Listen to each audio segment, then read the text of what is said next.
Sometimes a bleep is funnier than whatever is actually said. I want to see the. I want to see the.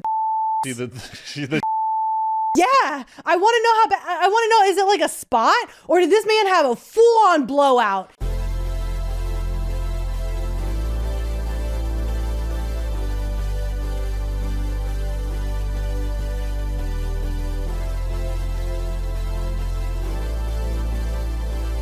Backdoors and Blindside starts now.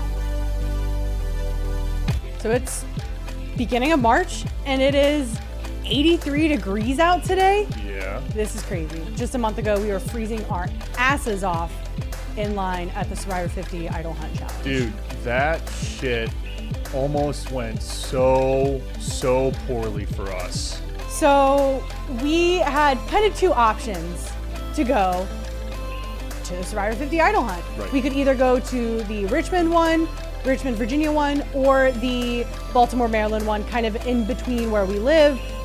DC would have been perfect, but DC's not a state. Therefore, they did not get their own Idle Hunt experience. DC got shafted. DC got real shafted, hard. Which And I guess they also could have gone either Baltimore or Richmond. Some context, the Survivor 50 Idle Hunt was a promotion run by CBS and Survivor where every state had a hidden immunity idol. There were hints dropped online corresponding to those states. It was a photo of a landmark in that state. And then from there, you had to figure out where it was. And then that would be the location of the idol. And like nothing too hard to figure out. I mean, and once one person gets it in the comments, everyone figures it out. And let's be clear, this is not one person gets the idol. No. That was not made clear originally in the launch of the event.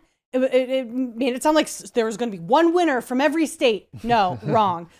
There was a line, long line for every state at every location, and everyone basically got entered in a chance to win a spot at the season 50 live finale because we're not doing it in Fiji anymore. Jeff is hopping on his helicopter and he's going to arrive in LA with the tribal council bucket, and he's going to reveal the results live to us this year, which is fantastic. Back the old school finale, Love it. Favorite. Love it. Hated how they've done it in New Era with the, immediately winner announced going right into the reunion. I think it lacks a lot of hindsight from players, and people, are sitting there in dingy little outfit. I want to see them all dazzled up. I want to see 3 months from now how they feel. I don't care about how they feel 2 seconds after the winner announced, but I digress. Give them time to reflect. Exactly. So we decide to skip the Richmond one. Mistake. Huge mistake. Because the Richmond one had Johnny Fairplay present, and there were about 10 people in line there. Yeah, that was at the Bird Theater in Richmond. And it just would have been a pain in the ass for us to get to on a weekday, and driving in and around Richmond from Nova sucks. So we were like, let's not do that.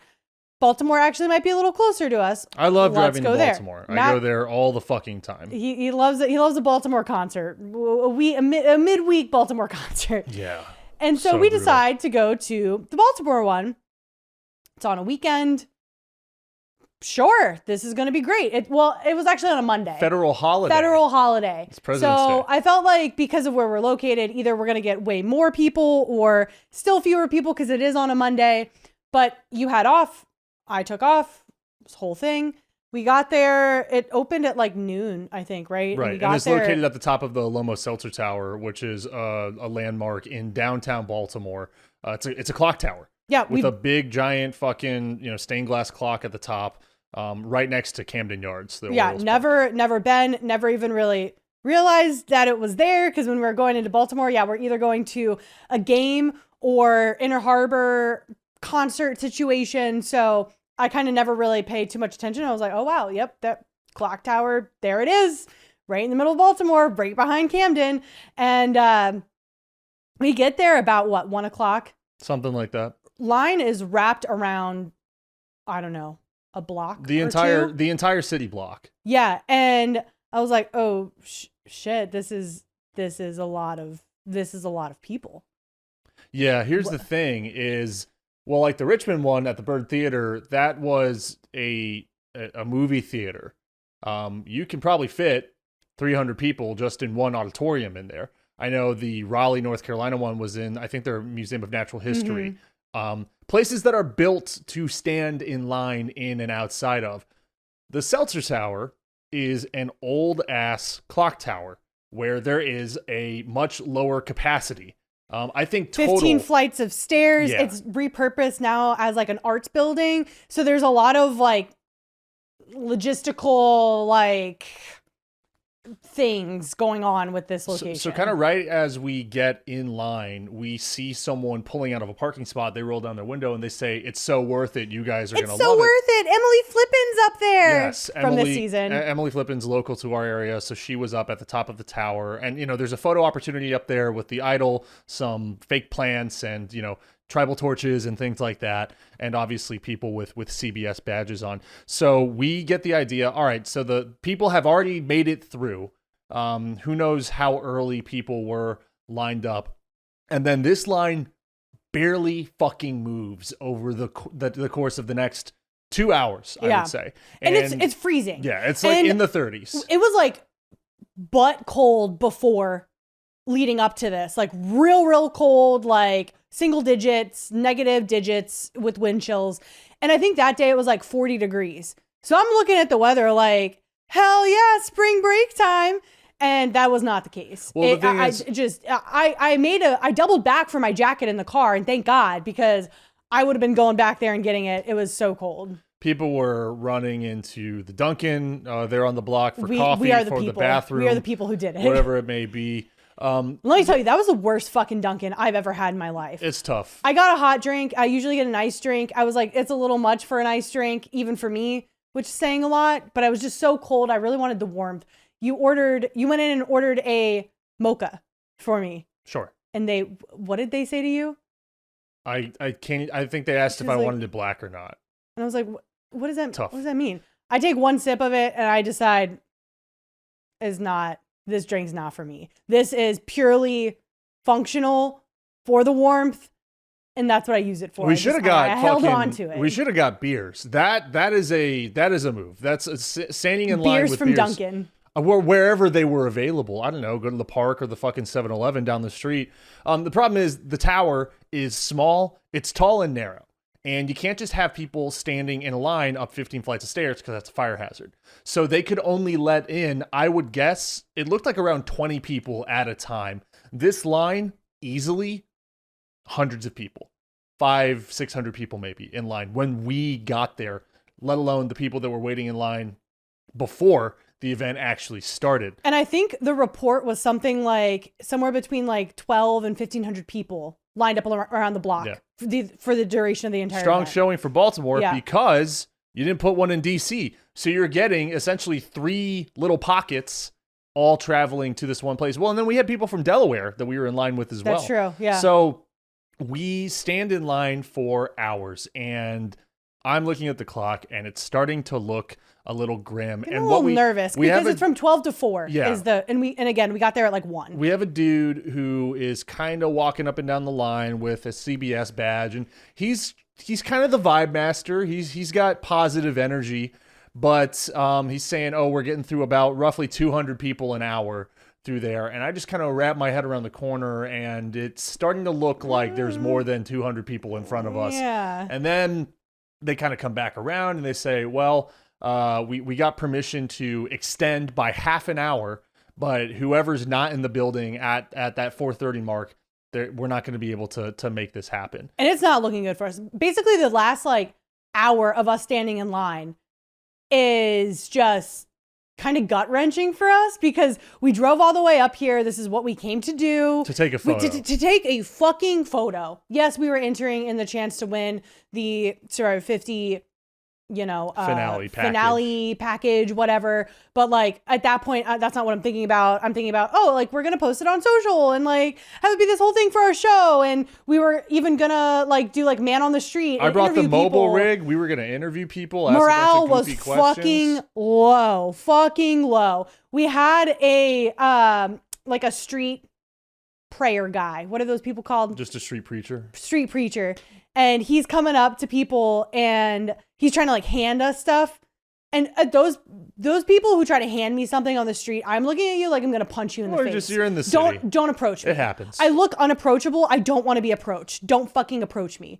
So he's like trying to hand a little pamphlet or whatever out. And we're like, no. But where are we going to go? We're hostage in this situation because we're in line. But he kind of moves along and he goes up to like the corner of the street where arguably the most amount of people are located. And he's on this like little hill almost on the corner of this like street. And there's like a planter he's standing in. And he goes, I hear you all are looking for an idol. And I'm like, all right, dude, you should have led with that because I would have entertained. I would be like, you know what? Marketing. It's all about marketing. That's a winning I was like, opening this line. is hilarious. I started laughing. I was like, yes, I am looking for an idol, but not the one that you're trying to serve me, sir.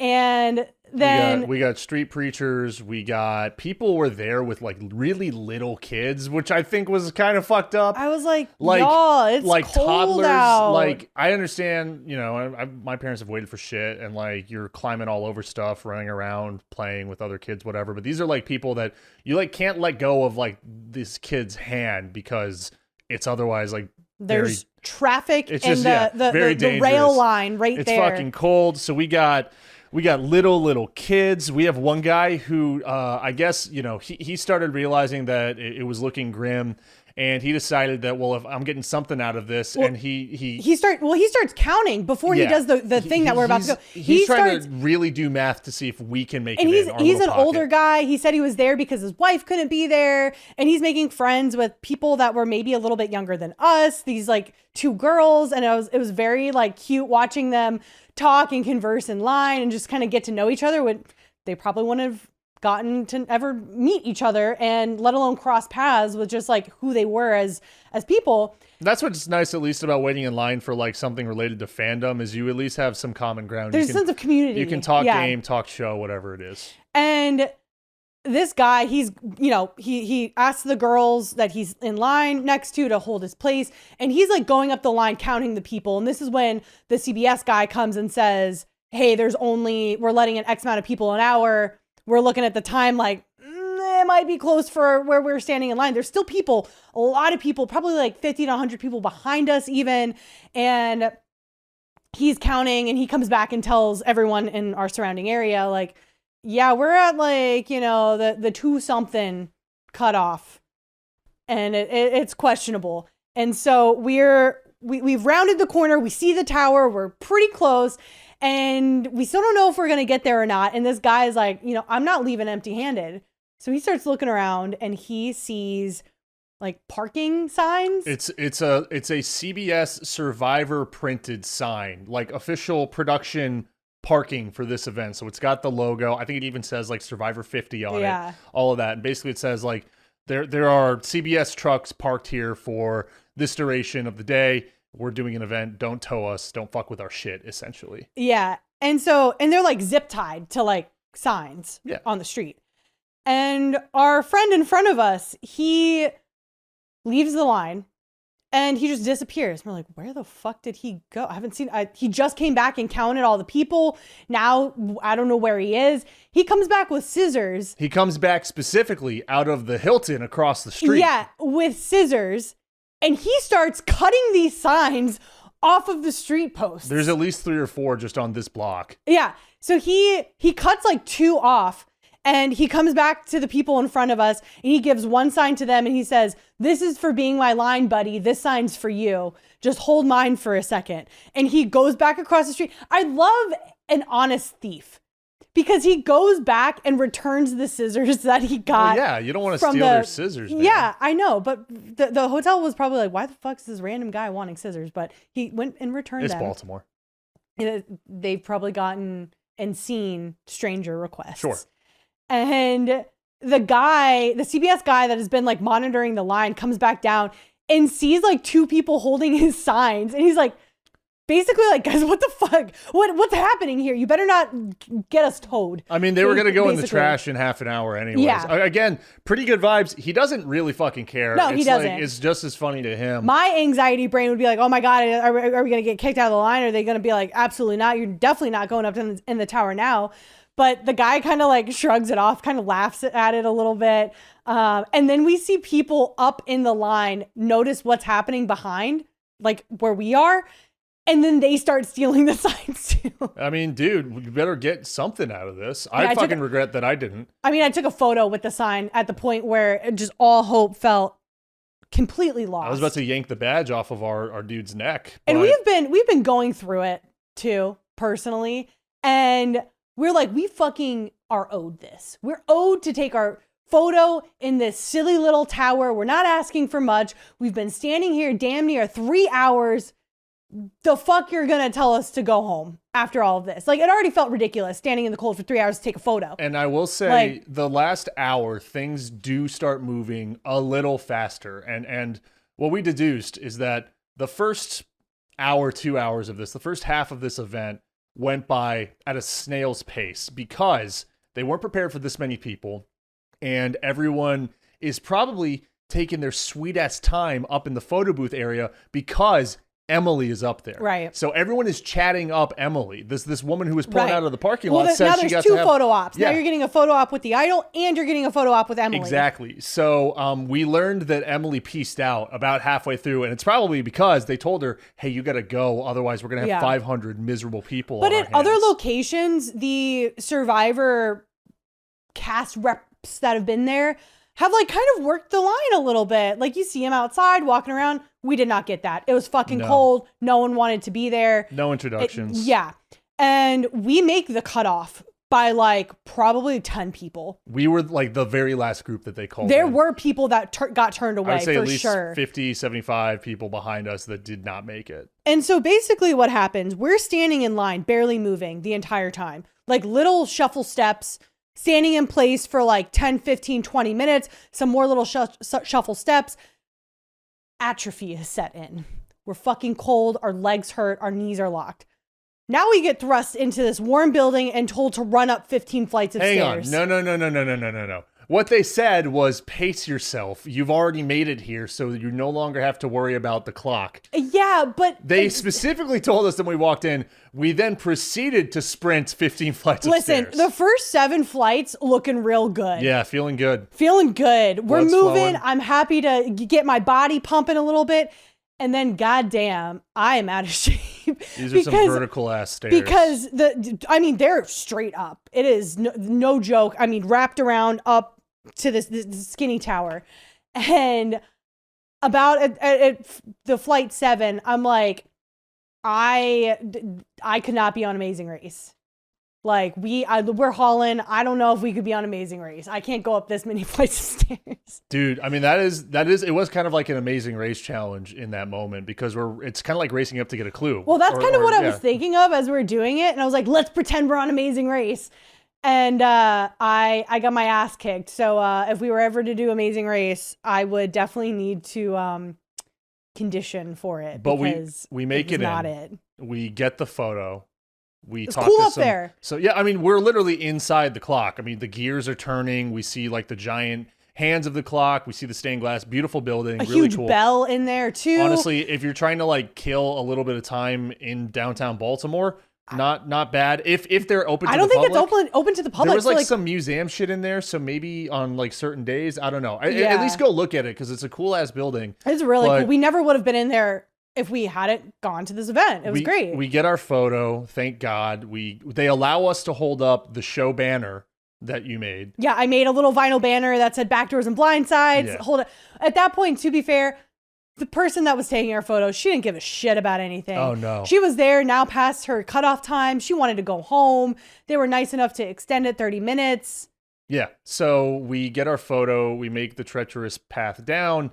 We enter our names into the contest, and then we were on our way home. So about we got a little 4.5 little hours. sticker, like an I voted sticker, but like a You participated. Here's That's a right. Survivor 50 Yeah, sticker. I got- Oh, look for, at that. For those yeah. watching at home, there's my Survivor sticker shout out. We did it. So, yeah, dude. And then we paid $38 for parking. Yeah, I mean, Downtown Baltimore. huge pain in the ass, but like kind of a nice way to get excited for the show. I mean, we wanted like they don't do this shit very often. I will say, I got a text from friend of the show Jim Jester who just saw our Instagram post Hell and yeah. was under the assumption, like you said at the start, that it was a true idol hunt and that we were the two people in our entire tri-state area that found the idol. He was very excited for us. I mean, that would have been sick. I had to let but- him down easy. Yeah. Explain that we're not quite there yet, but there's still hope. So I did get my rejection email that I didn't win. So Oh, really? Yeah, Did you they prob- already tell us fuck you off? should have. Yeah. Oh, dude, I didn't even get it. Maybe Okay. I'm still in it. Maybe. I Damn. don't. There are people who are checking us out for the first time on YouTube specifically.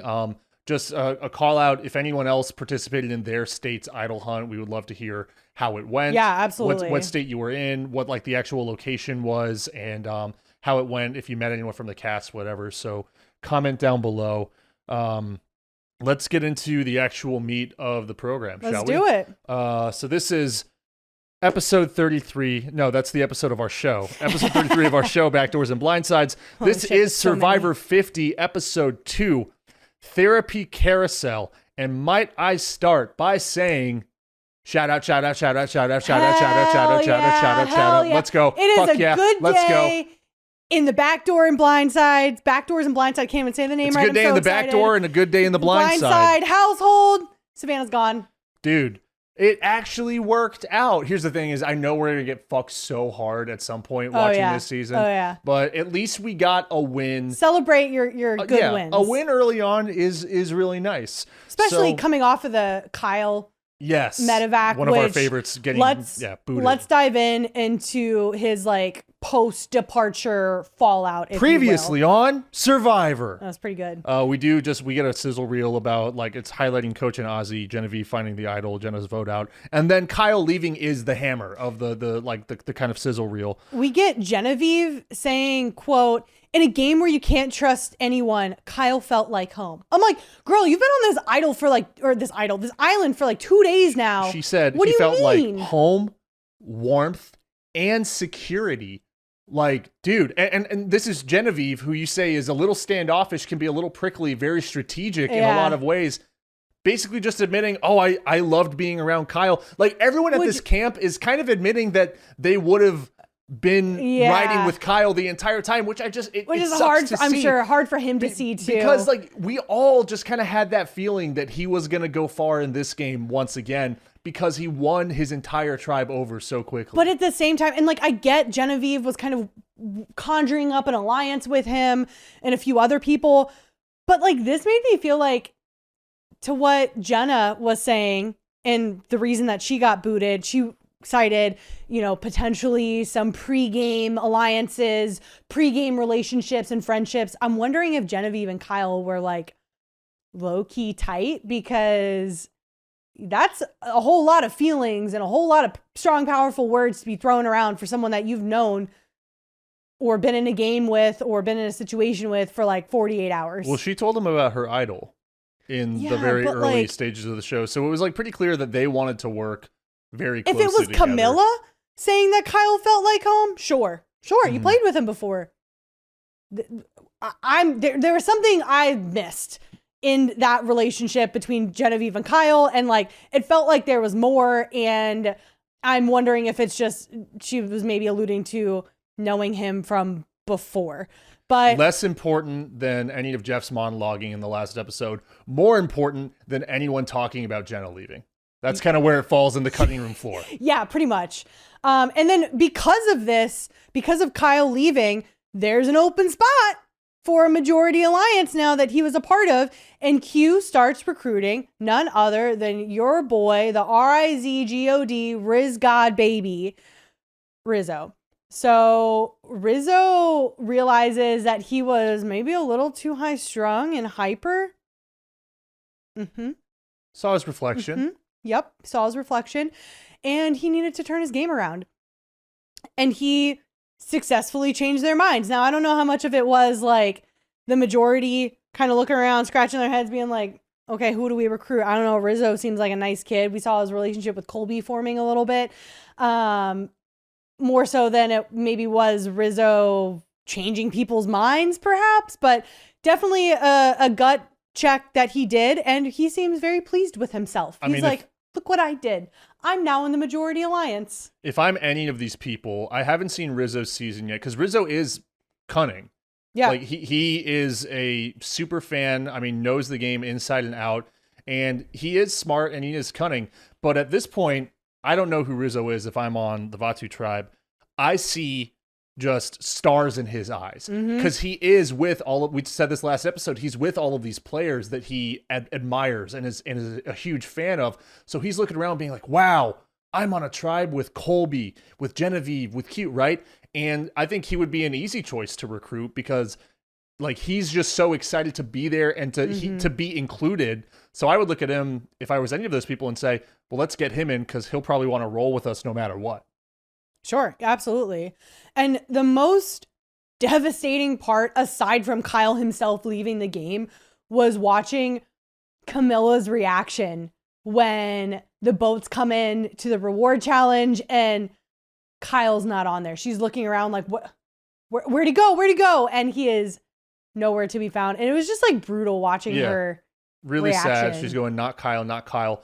No one cares about who is gone from the Sealer tribe. Oh, could give a fuck. Jenna I don't who? know if anyone. Jenna who? I don't know if anyone even says Jenna's name as they're all arriving to the pier or the dock rather to meet with Jeff. Jeff was it's like, all about Kyle being gone from the tribe that didn't even have to go to tribal last night. He's like getting a look at the Sealer tribe and Jenna voted out. But bigger news, everyone. Pay no attention over here. We're going to turn our attention to Vatu because Kyle's gone. Let's talk about Kyle. And could give two shits about Jenna. And so that's sort of where we end the fallout of Kyle's medical evacuation from the show. Yeah. Huge bummer. But because this kind of leads right into the reward challenge. Before we get to the reward challenge, one more note on the show open. It's time to attack CBS production on Backdoors and Blindsides. Where were the opening credits? What the fuck was Just got a that? little flash. We got a wave of a torch, a flash of a logo, and a taste of the theme. A little bit of like, ah. That's it. It's not even a musical note. It's just like, ah. That's it. What the fuck? This is the victory lap. This is the big one. Survivor 50 in the hands of the fans. Jeff, where's the fucking beautiful montage? Where is everyone performing in the challenges? I want the profiles. I want maybe something special. Give us something unique. We don't even get the bare minimum opening credits. What the hell? So today, it's Wednesday. Episode 3 is we're catching up. Launching tonight. Or episode 3 of Survivor. And on Survivor's social, they're posting screenshots, almost like slivers of close-ups of players and their title card saying, coming tonight, the opening title sequence. Oh, did it take them 3 months to cut the fucking credits together? I'm like, guys, you've been playing this up since 49, middle of 49, let alone, if not the beginning of 49. And this filmed probably almost a year ago at this point. What are we doing? Put the title sequence together. I can't imagine having the biggest season of your show and not having the fucking the theme that is now in the cultural zeitgeist. Yeah. From day one. Why are we doing this in episode 3? Why are we launching the intro on episode 3? This makes no sense to me. And it's funny because the post it was a carousel, like an Instagram carousel. And on every slide they had 3 people and it was like these like horizontal strips. And the first 3 are Kyle, Jenna, and Savannah. And people are like, is this in the order of the boots? And the next slide was, I think, like Tiffany, Camilla, and Dee, which, by the way, which we'll talk about at the end of this episode, have gotten like almost 0 screen time. But they're in alliance. Important to know. Yeah, but they're on a slide together. And then you have Kyle, Savannah, and Jenna all on the first slide together. So people were commenting like, what the fuck? Did you just leak the entire like boot order.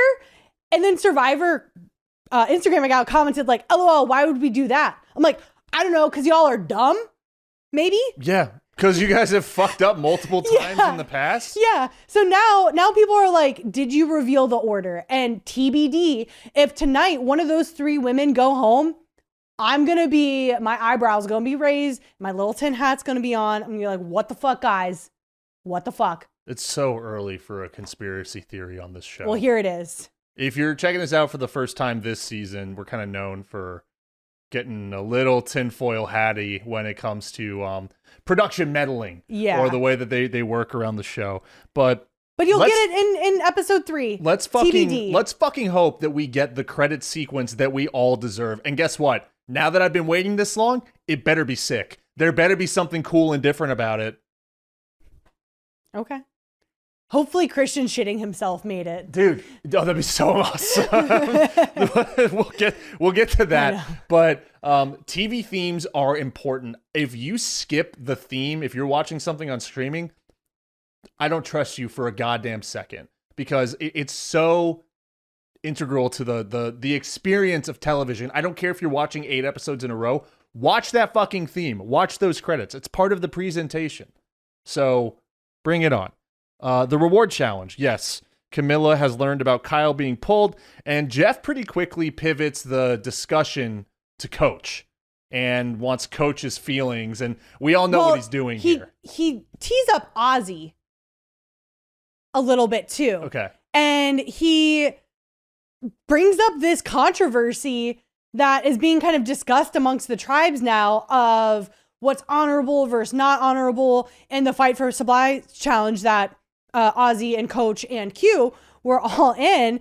And he basically tees it up and asks about the intensity of it. And I'm like, oh, Jeff is producing here. Yeah. He is producing. Look at him go. Look at him go. You know he's excited. You know he's excited to ask the question. He's like, oh yeah, I got 2 of the biggest bulls in the game about to go at each other in front of me, and they're not even on the same tribe. Yeah, and I'm gonna orchestrate this. I'm gonna feed into this moment.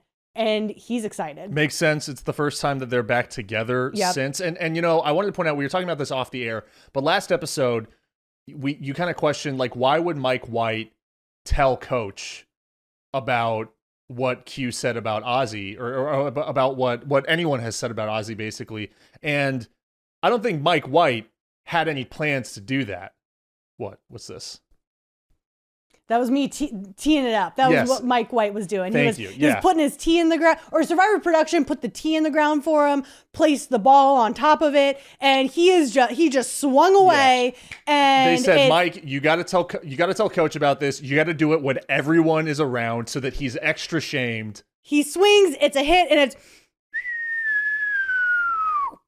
the ball lands on the green, and Jeff putts it in for us. Exactly. Right on. So, Coach says here, I want to get as far in the game as possible with a shred of dignity. But I want to set the record straight, everyone, he says. And he kind of starts getting into like what actually went down. And I love the camera cutting to everyone's reaction, because people are like, what the fuck is going on? You have some people like smiling, like, what's happening? People are like kind of rolling their eyes, like, it's just Coach being Coach, front seat, seeing how he's acting, seeing his little antics. And Ozzy said, as like kind of a rebuttal, like, whoa, Coach, like, I don't think you ever would have gotten it if I didn't get the key off. If I didn't do the dirty work, you wouldn't have gotten the key off, and you would have gotten shit. And Ozzy's basically just saying that Coach is saying that he's been playing the game he always has been. And Ozzy's like, yeah, you're playing the same game as when I played with you, basically when you betrayed me. And I'm like, all right, Ozzy, you trying to play a Joe game now? You trying to play a game of honor, Ozzy? I'm confused. I think he's just poking the fucking, poking the bear a little bit. Now, I will say this, because Kahlo does not go to Tribal in this episode. It's so clear that Coach and Ozzy have to be on the same tribe at some point. and have we to make have it to see this like they have to make it. explode in a I would beautiful think fanfare, right? They have to make it to the merge, is what I would think. I'd hope so And with so the way this is going. This is just a fun little prediction, for those that want to play along with us, watch at home. I think Coach gets an advantage or an idol in the next couple of weeks here to make sure that he's safe at Tribal. Yeah. I think that he's going to get a little bit of cushion from production because that's what you have to do if you're going to make the show the best that you can. And I think it's really interesting. This theme of honor is really starting to emerge in the first episode and especially in the second episode, which we'll get into later, with Devins and Joe kind of going head to head. But you're talking about, Joe's talking about honor this, honor that. Coach is talking about his own form of honor, but it's not good enough for Ozzy's form of honor. And if I'm sitting as a player, all these talks of honor, obviously you don't know what's being talked about, but if I'm catching wind of all these talks of honor, if you're the one that's wearing the badge of honor, you got to go. In my mind, you got to go. Ozzy's got to go. Coach has got to go. Joe's got to go. Anyone else that is playing this honorable game has to go. If I'm playing a sneaky, manipulative, strategic game, because guess what? It takes 9 people for you to win $1 million. That's all it takes. It's not the fans at home. It's not even really who played the best game from our position at home watching everything. It's who played the best game in the eyes of these 9 other people and what they're able to gather and witness and vote on to win. So guess what? If you have those 3 people sitting on jury, you better believe you best played an honorable game because you're not getting their votes, right? Yeah. So if I'm sitting there like a Genevieve, like a Devins, even like a Christian now, fucking falling at the end of this episode to distract from Devins, you can't have those 3 at the end because they're playing this game of honor and that's the jury that you'd be loading. So I think it's really interesting watching this season being all about honor when you're supposed to be some of the best, most strategic, interesting, entertaining game players. And now we're sitting around being like, "Oh, we're talking about honor." Yeah. I was talking to a friend of the show about this, and she said she used the word righteous, and I think that is like another word that can be used. Yes. There is no room for righteousness in Survivor, and Devins explains why later on. But we will unpack all of that later. Let's talk about what these motherfuckers actually have to do. And if you watched season 49, this one looks oddly familiar. So if you're Savannah or Rizzo, you should be real comfortable and conditioned with this one. And let's keep that in mind for a little later as well. You have to leap off of a platform into the water and in midair smash a tile that releases a key into the water. You have to retrieve that key. You have to climb up and walk across a balance beam, swim to the last platform. There are 3 keys total. The last player dives down into the water to release rings that are secured to the ocean floor, basically on buoys. So those rings eventually float up, and then everyone works as a team to toss their rings to land on a pole. Not just, the fact that it does, call back so quickly to 49, and we have players from 49. It's just, it looks like everything else. And again, and we love a 9-step challenge on Survivor, new era Survivor. And again, it's like, this is 50. Like, when are we going to get a new and cool challenge, right? This is where you need to get into the lab and really bang out something unique, or at least have a combination of things that you haven't really done before. Or you're bringing back some OG challenges that haven't been done in a while. Yeah. Right? Like, again, the victory lap. The reward is a camp improvement kit, 2 hammocks and a tarp, smaller kit and smaller tarp for the second place winner. And because we're a little uneven now with Kyle's evacuation, we have a sit out. We have a sit out. Whoever sits out has to compete in immunity. In this case, it is Camilla. Not a lot of like reportable action here. But the best moment out of this whole thing, Stephanie takes a huge tumble and eats total shit. Yeah. Because we don't like Stephanie here. Right. She's a bitch. We love people that fall off of things. Well, just in general, but especially on these types of shows. Funny person fall down, go boom, boom. Someone falling down and eating shit is still the funniest thing that can happen at any given time. Yeah, she loses it off the balance beam. And I'm hoping this whole time, I'm like, please not let no one else make a mistake, because I would love for Stephanie, with this big ego and bravado that she puts on, to be the only person to make a catastrophic mistake. But that wasn't the case. Our girl Aubrey, she's like running off the target to like hit the little disc or whatever, the tile. Yeah. And she misses it and she has to redo her entire jump. And I'm like, Aubrey, it's already looking a little dicey for you right now. You don't need to be standing out like this. It was a little sad to see. Would you say that she lost it for them because they came in last? Vatu did. I mean, it wasn't a great look. That was a lot of time figuring you have to swim back around the platform, go up the ladder again, and then jump off and then do the actual thing you need to do. But, you know, I don't think she totally cost them, because again, Stephanie fell off the balance beam and she had to go back and do it again too. So very true. A little even with mistakes. I mean, they're on the same tribe though. So it could be a shared, a shared loss. Sela wins, which is cool because Sela at this point doesn't have any other supplies. They lost the Flint challenge and they also lost the supply challenge. So good. This is at least a small W for them. And then Kahlo comes in second. So Vatu leaves this challenge empty-handed. Let's go through each of the camps before we get into the immunity challenge. And I want to start with Kahlo because this is kind of like the Hina of last season, where there's really just no time being spent with any of these folks because there's not at this point a ton of tension. It's just kind of the very neutral camp. We have Jonathan spearfishing, doing the Aquaman bit. Of course he is. He loves Coach. We saw that he was trying to build with Coach and Mike. I am man, big strong man who likes other big strong. Yeah, it's like kind of man, and we must bond and have alpha energy looking for other alpha energy. I guess that doesn't make a lot of sense, but you know what I mean. I'm not a fan of Jonathan, and I was already dicey on my Coach allegiance. So the fact that Coach is real chummy with Jonathan, not really boding well with me right now. So we get them out in the water fishing with the gear on and everything, and all of a sudden, like, we get an aerial shot of Coach on his back, and I'm like, oh, dude's just enjoying life for a little bit. That's probably what I would do if I was out there. It's beautiful.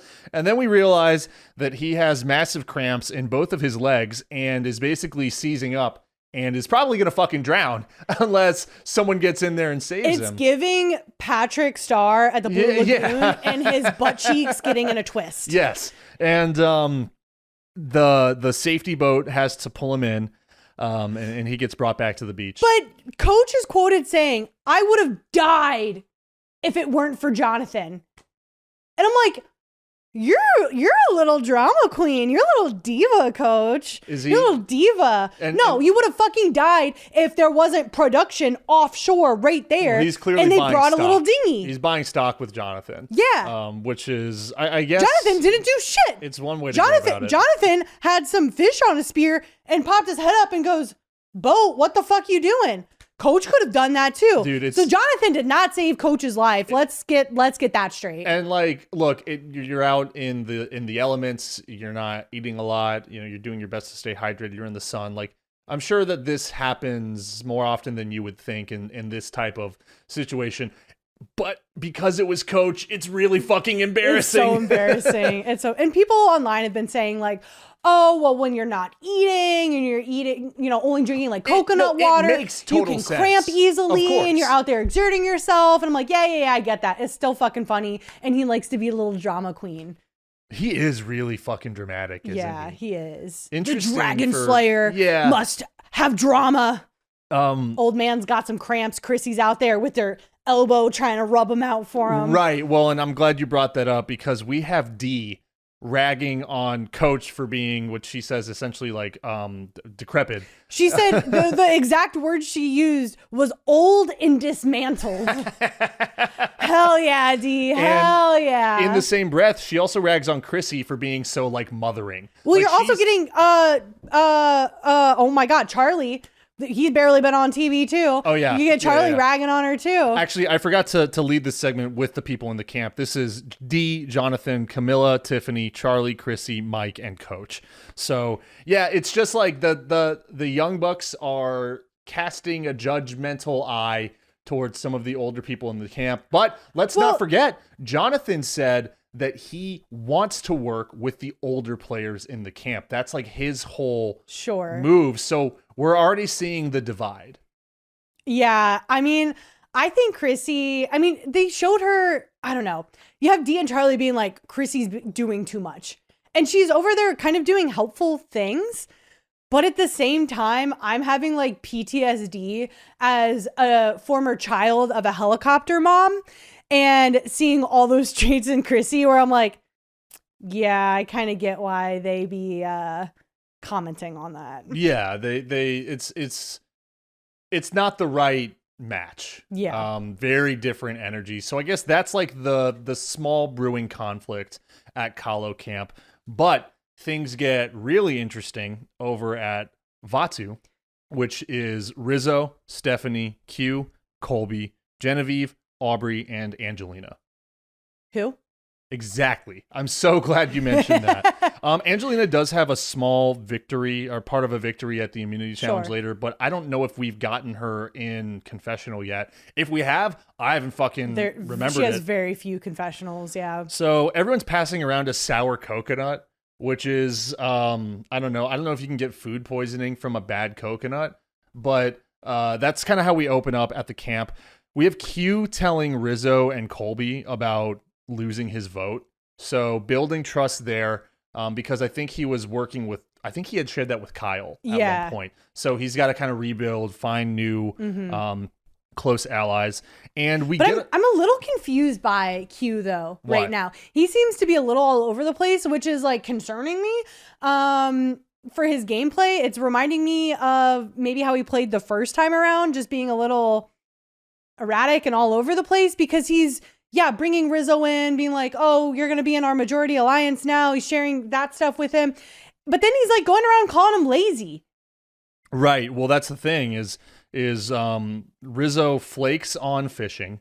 He cuts himself and he just goes and got a little boo-boo. Sits at camp. Rizzo's got a little boo-boo on his little feet. Q's working his ass off, gathering supplies and shelter items and all of that. And so Angela's getting some stray bullets for being lazy. He points out specifically Rizzo and Angelina for being lazy. And he says, pulling your weight around camp could be the difference between going and staying. Which to me, I'm like, Q, that is such an old head thing to say. It's such an old head thing to say. Jonathan can fish as much as he wants.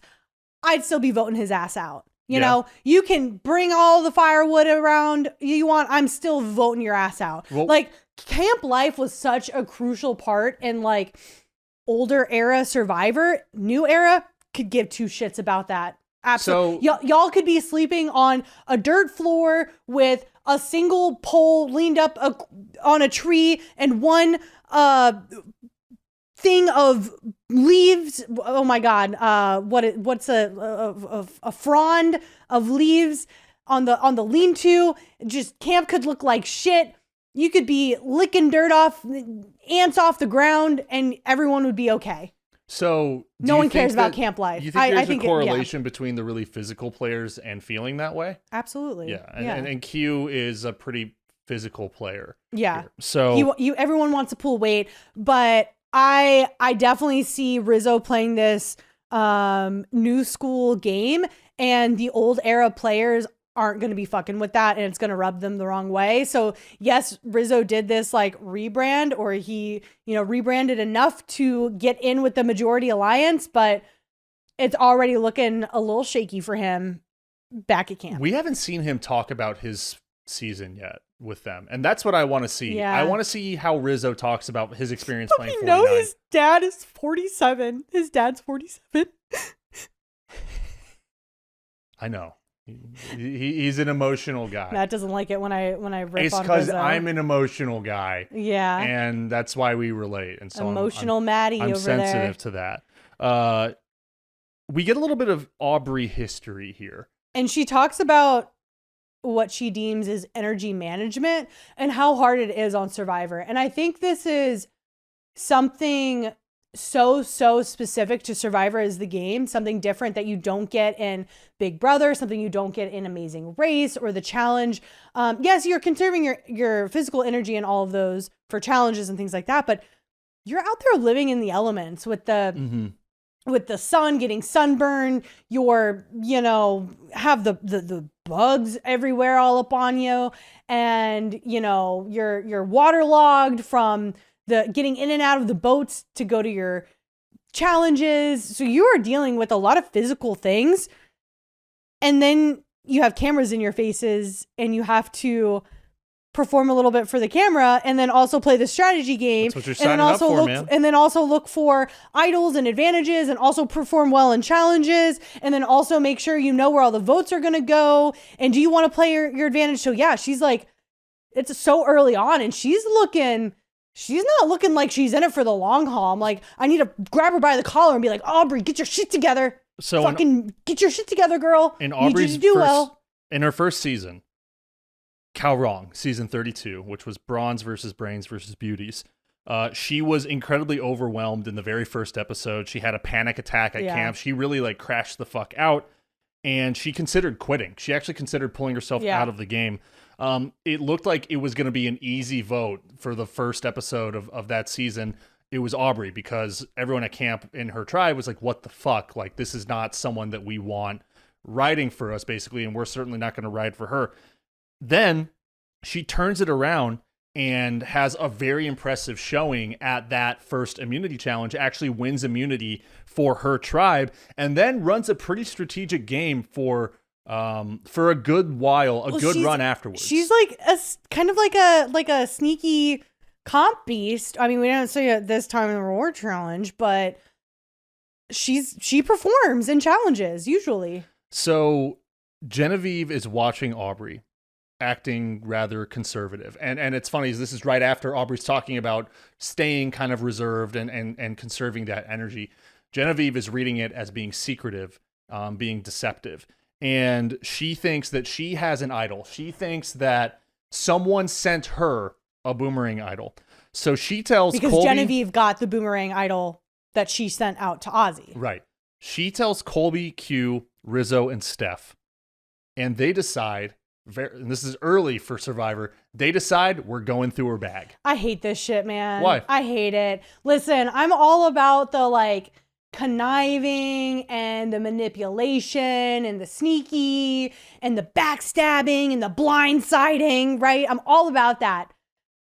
You get so few things that are yours while you're out there. And now I'm having flashbacks to last season when Jawan was taking Savannah's bag. Yeah, Jawan was taking her bag and her bottle and, her canteen and all this stuff multiple times. And Savannah was fucking over him and in his antics with that. And I mean, I think in that moment though, I would also be pissed. You do get so few things out there that are yours, right? We sit comfortably in our homes with a blanket and a chair and that book over there that is all of our stuff that, yeah, if someone's walking in your home fucking around with your things, you're gonna be like, can you not? So that's the equivalent of going through someone's bag, is walking into someone's house and deciding to open their medicine cabinets and peek around in there and see what fungal cream that they have.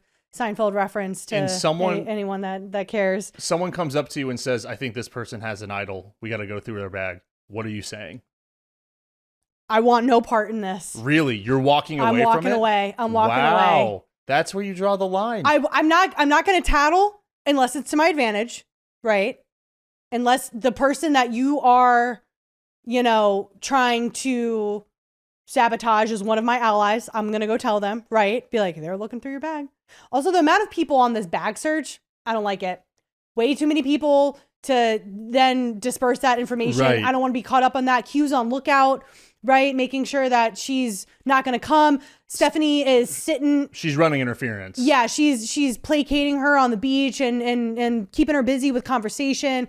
And I just don't like it. I mean, Genevieve doesn't seem to even like it fully. She's sitting there, oh, I'm so sorry, apologizing. I think Colby is the one in confessional talking about how this is purely a Survivor thing and kind of condemning it. He's almost kind of that's the thing is they're all kind of regretful and apologetic about it, but they still do it. And Genevieve's taking out piece by piece. Okay, this was on top and it was folded like this. We'll set it here. Okay, this is over here. We will set it here. And like trying to make the order correct because people remember that stuff. Again, you have like maybe 10 items that are your own, a couple extra pairs of socks, a couple extra shirts, but like you don't have a lot out there. And it sucks for Aubrey because she's just going to be guilty no matter what, right? Because now if she catches wind of people going through her bag, maybe whispers around camp, maybe she notices something's in her bag is placed weird and she realizes someone had to have gone through this, right? So, okay, now you're going to carry your bag around all the time because you don't want people going through your shit anymore. Yeah. Now people are looking at you. Oh, Aubrey's carrying her bag around a lot. She must have an idol in there. Well, this is why everyone, like, when you find guys. an idol, this is why everyone puts the idol in their ass because like they don't want it. They don't want something or like in this your to penis, happen. Yes. like Ozzy does later. Exactly. So I think that it's the risk is not worth the reward. No. I think that's what it is. I don't really like because I'll say, to quote Devins, like, this is not a game to be righteous. This is not a game about ethics. This is a game about deception. So I don't really care about the ethics of going through someone's shit so much as I don't think that it's worth, because there are so many people involved. I think that it could really fuck you up if you get busted.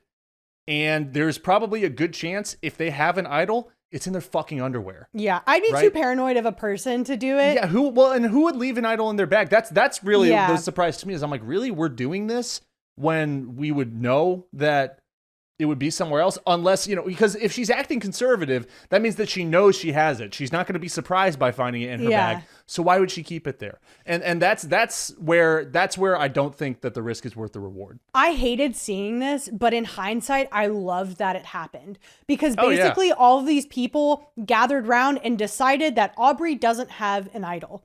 And they were a little too early to be searching her bag. And let's explain why. Because Christian finds his Billie Eilish boomerang idol, which I loved watching him read that clue because he was like, Billie Eilish. Pretty great. There was no filter on him. And he was like, the fuck is this? Is what was written all over his face. And he gives it to Aubrey. And this is very interesting because it is kind of the opposite strategy that Genevieve does in giving her idol to Ozzy. She gives her idol to Ozzy because she thinks Ozzy is going to go soon. She wants to get it back. Yeah, she thinks there's no way he's going to last. He's not going to play his idol because he's kept it in his pocket before in a past season. So he'll probably, or chances of him doing it again are high. And let's give it to Ozzy, hoping that Genevieve gets it back. Christian looks at it like, no, I want an ally. And we kind of have this like Brainiac alliance starting in this very strategic alliance with him and Emily and Devins. And then now he's reaching across tribe lines and throwing a lifeline out to Aubrey and giving her the idol. And I love that she gets it. And context, a reminder, I guess, of what the Billie Eilish buttfuck idol is. Boomerang. Is you get to, you have to give it to a person on a different tribe. They will not know who sent it to them, and it's their idol. However, if they are sent home while it's still in their pocket, it comes back to you. And so, a fun little twist. I guess that's the dynamic type of advantage that we voted on as the fans. And Christian, as you said, is looking to strategize with this person versus keep that idol for himself. And I think he tells Devins about that. And at this point, we are at Sela camp. Yes. And Sela is Christian, Joe, Savannah, Sari, Emily, Rick Devins, and Ozzy. So, where are you going with this? In a lot of seasons, we get pictures of animal life. We get the fruit bats. Love those guys. Mm-hmm. They're hanging upside down, flying around. You see, images of the beautiful ocean, a lot of fish, landscape underneath. We saw the sea crate from last season that sent Jake home. Yeah. And what I was not expecting this season, we get a turtle. What kind of turtle? We get Snapping a turtle turtle? on camp. Sea turtle. I don't know any other types of turtles. A box turtle, perhaps. Oh, Maybe? is that what we have? A real heavy, a tortoise, even. Because Joe so eloquently narrates, the turtle head poked his head out and sprayed everywhere. And what we're talking about is Christian shitting his britches on national television, seemingly in the middle of conversation, talking with Joe. And that shit is the best. I mean, it takes shooting the shit to a whole new level. It doesn't get funnier. It's either falling down, and Christian kind of is like the dual threat here, because he does fall down later, and it is funny, and he shits his pants. He's basically gold. Chris Farley. I mean, it's fucking amazing. So it's truly beautiful. I mean, we get him trying to walk down the beach like with his ass away from the camera and looking at the camera, and we don't really see the fourth wall being broken in Survivor a lot, unless you're sitting down in a confessional talking to the camera and talking to production, talking to the audience, if you will. Right. But you see him break this fourth wall, talk to production, and just beg them, like, please don't follow me. Please don't get this on camera. You don't want to see this. You don't want to see what's about to happen.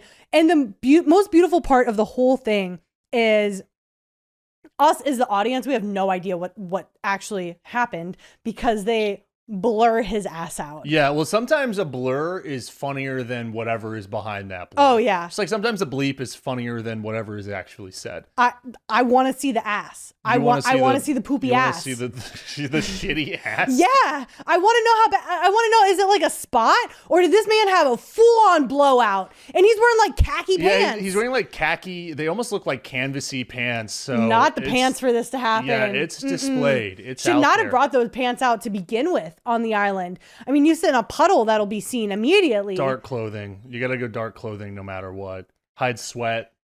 Yeah, I mean, Christian is working his way up to like America's favorite player this season. So you wanted in two them, episodes. You wanted them to edit this like Jackass 3, where he's just got a shit stains all over himself as he's waddling down the beach. I want to know the line where production edits things versus not edits. Oh, you want to things. know what was too gross to air? Right, because you know what wasn't too gross? What? A fucking close-up in episode 1 of season 49, last season, where Nicole, our first boot of the season, is like just unpromptu, just like vomited, and you're just seeing like it spew out of her. We can see that. That's a good point. We weren't blurring the vomit, which I mean, we're just playing all my hits. This is a good episode for me, because vomiting. All right, falling down, shitting your pants, vomiting. 3 of the funniest things that a person can do. An old man's leg cramping up. We get that too. Yeah, well, that's just we're making fun of that. I'm not even making fun of Christian for shitting his pants. I'm talking about how amazing it is. Oh no, it was a beautiful TV moment for sure. I just want like the NSFW version of Christian's backside. Like, I want to know how bad it was. Yeah. Yeah.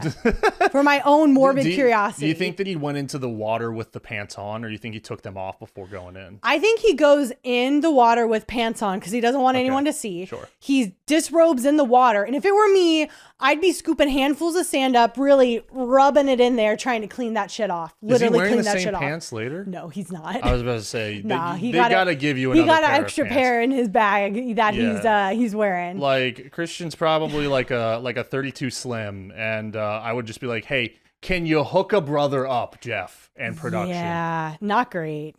It's amazing. We have Ozzy and Savannah trying to recruit Rick Devens for an alliance with Joe. All of a sudden, Ozzy's interested in working with Joe. And Ozzy goes, yeah, as long as it's not me or Joe. And I'm like, excuse me? So do you you think... and Joe? I thought you would say you or Sari. Well, that's the thing. Is he protecting her? Is he trying to fly under the Maybe. radar that they have this alliance? But- Because Joe was onto it right away. But Joe? Why the fuck are you protecting Joe, Ozzy? No. We don't need these like two righteous approaches to Survivor 50 working together.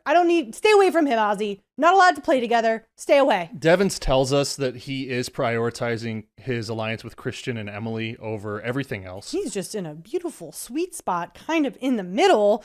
And yeah, I'm definitely rooting for him with this alliance with Emily and Christian. We have Savannah not confronting, but trying to convince Devins that she and doesn't being have confronted by Devins. Well, right, about her lying that she doesn't have an advantage. Which is interesting because if we go back to season 49 in Savannah's season, she point blank asked someone if they had an advantage. I believe it was Christina at one point, or how she was going to vote. Something along those lines.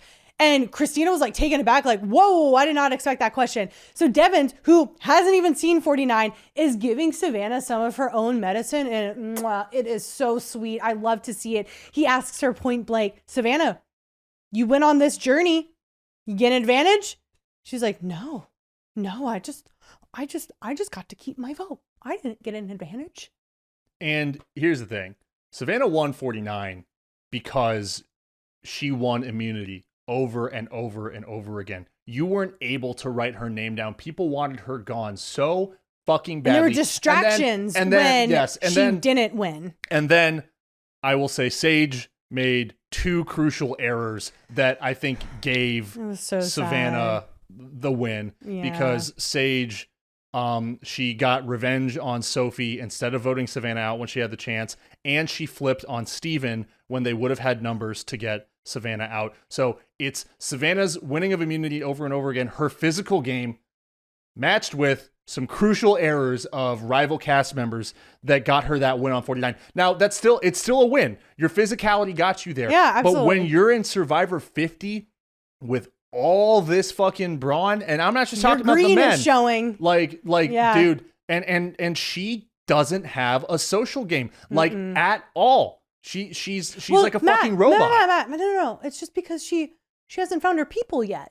Yeah. I'm so sure. It's just because Rizzo is on the other side of the island because they kept us out, or they kept us apart on purpose. The guidance counselor put us on opposite ends of the school. And she can't orchestrate anything because she's running a game with Sari and Ozzy and Devins and Emily and Christian. Brutal tribe for her to be on for sure. So of course you haven't found your people because no, you can't manipulate anyone, and everyone's trying to manipulate you and call you out. So she doesn't have that intimidation. She's got no social game, no strategy. So this is all a very lackluster attempt at deceiving Rick Devins. We also then we have Joe notice that they're whispering. And Joe goes ahead and confronts Devins about Savannah's whispering. What are you whispering about? Why am I being shut out? Like, dude is so anxious and so confrontational about this shit. And this is when the tribe's attention turns to Joe. And we have Devin say, Joe is not fun to play with because you have to work around his principles, honor and integrity. Yeah. And he says, honor and integrity isn't that fun. I mean, we just get this montage of Devins just giving it to Joe. Dude has opinions and it rocks. Yeah, he's like, fuck his honorable game. And okay, so this is where I am putting in concrete my theory of Joe for this season. And that is, it is a mistake that Joe came out for 50. I agree. For his Survivor, how he'll be written in the history books and his fan perception, because I think his fan perception from last season that he was on was like, he got the hero generally favorable. Yeah, he kind of gets his hero edit. He got over with people who are far less cynical than we are. Yeah. And dumber. Yeah. And we have Devin saying, yeah, his game's boring and restricting. He came here to play unleashed, and Joe is hindering that. And I think the interesting thing with Joe is that he talks about honor and integrity and blah, blah, blah, blah, blah, blah, blah. Shut the fuck up. But then he's kind of an asshole in the same breath. He's kind of getting in everyone's He's confrontational. Face. He's being an ass about it. And he's like, holier than thou up there. And I'm like, sir, if you want to play with honor and integrity, you also need to play with some humility. And that's how you're going to get over well. And that's how you're not going to rub people the wrong way. Because you saw like other people in the past play with that, like Eva or someone, or even Kyle and Camilla, his villains, right? The villains in Joe's story, Kyle and Camilla, I would say between each other, they played with honor and integrity. They were committed to playing this game with each other and getting as far as they can, or as far as they could, with Kyle obviously winning. But it's just fucking phony to me. And I'm over it. I'm over Joe. I think if he had any, concern with how he's being perceived from the outside, which like, hey, you're on TV, you're already living the dream more than other people, and you already are getting a lot of hate, out there for putting yourself out there, which I don't necessarily, like when people are attacking people's physical appearances or, personal things. I hate that shit. So it's purely like game focused. We're talking about television. This is television, Joe. Right. You're on television. It's purely game focused, but like, this is basically a smear campaign against Joe that we're watching in season 50. Here's the thing. So we talk about, returning players. Obviously, we brought back Kyle and Camilla from 48. The two biggest storylines of 48 were Kyle and Camilla largely playing under the radar the entire time. And then the storyline that was kind of in the public eye was Joe taking care of Eva. And then them working together as very strong physical challenge beasts to continue winning immunity, etc. I would so much have rather had Eva come back for Survivor 50 with a newfound confidence, because a big part of her story was overcoming adversity, being autistic and the limitations that set for her in the game, and how she worked around that and overcame that, and used it as a superpower. Yes, I think even she would say, in a game that she admitted is challenging because of the social aspect of it. How great would it be to see Eva come back with this new confidence because she made it to fucking jury in the last season? That would be awesome to watch and awesome to root for. Why not bring her back instead of Joe? Maybe she said no, but that's what I would rather see as a viewer. And if I was casting, that's where I would go first, instead of Joe, who's acting like a dude who didn't get a date to the prom. Oh, absolutely. That's for sure what it is. He's kind of acting like an incel in this moment. It's crazy. I can't believe the downfall that's happening right now. And the fans also agree, which we will get into at the end of the episode as far as like popularity and perception and stuff like that. But we weren't really a fan the first go around. But I'm kind of loving watching his downfall in this season, and he doesn't look to be super long for this game. No. Because Christian starts suggesting a jotation. I love jotation. Which is a rotation where people trade off within the tribe to babysit Joe to make sure that his feelings are okay. Vibe checking him, trying to get reads, figuring out which way he's going to vote. Yeah. And that's Sari, Christian, and Devins. Yeah. Who are largely playing that part. Absolutely. And it's beautiful to see. That's all we have for Sela Camp. Then we move on to the immunity challenge. Which again, another one that should look oddly familiar if you watch 49, and you should be comfortable with if you're Savannah and Rizzo. Allow me to hit this button really quick. It's time to attack CBS production on Backdoors and Blindsides. This is the opening immunity challenge on season 49. Why? Rizzo and Savannah are just about 30-something days separated from the last time they played this challenge. So yes, they have the advantage of having just played it. And again, it's fucking boring. I'm tired as a viewer at this point. This is 50. Jeff, because we hear other podcasts too who have kind of poked fun at, like, you can tell when Jeff isn't very impressed with the layout of a challenge. What's going through his head when he arrives to set and it's the same goddamn thing that he shot 3.5 weeks ago? It's just as fresh for Jeff as well. How are you not? Well, he's a producer. He might have some say in it. Yeah, exactly. So if it's that fresh for you when you have creative control over the show and the game, why are we passing this? Because they still have it set up from 49 and they're like, oh, let's just reuse this one. Let's just keep everything where it is. Might get a little rained on between now and then, but that's fine. How fucking shitty would it be if that's actually the case? It might be.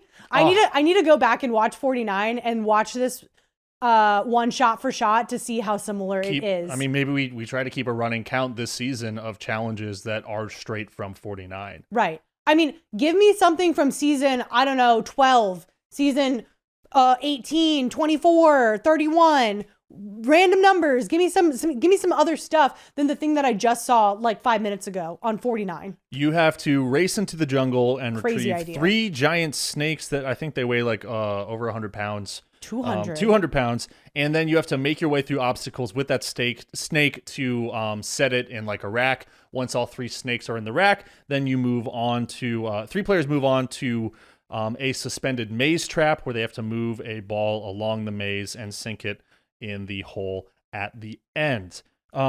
Something that I noticed pretty quickly is there are a lot of physical players on the show from all generations, but what Kyle had and what is now I think missing so early on is like that young buck physicality. Yeah. Because everyone's physical in different ways, but like Kyle is one of these younger guys who was like explosive.